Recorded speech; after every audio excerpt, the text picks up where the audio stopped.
Honig und Beeren. Was bleibt, wenn du gehst?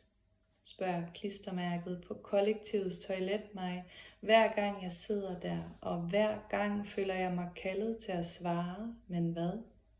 Der Geruch, har nogen tilføjet med kuglepind nedenunder, altså ryggen? Nej, rygtet selvfølgelig. Gætter jeg? Beslutter jeg? Mener jeg at vide, da din veninde over et glas pastis den sidste aften leder mig nænsomt som gennem Marskland, gennem Bachmanns tema und variation og henkastet retter min misforståelse, hvilket med perfekt forsinkelse udløser den latrinære punchline, stanken, midt i digtets sommerskovsdunkle højhed. Parabellum.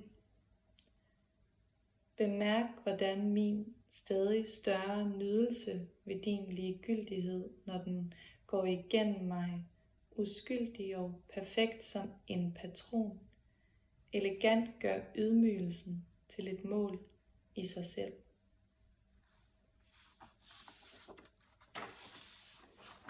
Sen samtale. I din lighed med vand er du her til aften rigelig og blank, langsom, og jeg tager for mig af retterne, det vil sige lyden af din stemme i mit øre, som jeg presser mod telefonen, indtil de begge telefonører koger. Du læser Seneca og fortæller mig en passant, at der på latin findes et ord for blodet, når det bløder, og et andet, når det løber artigt i årene, men hvem ved, om det er katastrofen eller tilsynekomsten alene, der giver anledning til tvedelingen i sproget.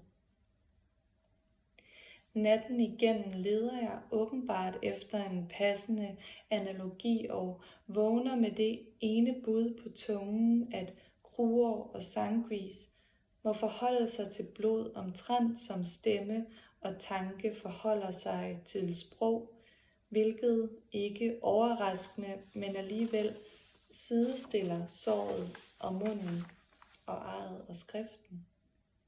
Alt dette kun fordi jeg længtes efter at høre rødt, varmt nyt fra dig.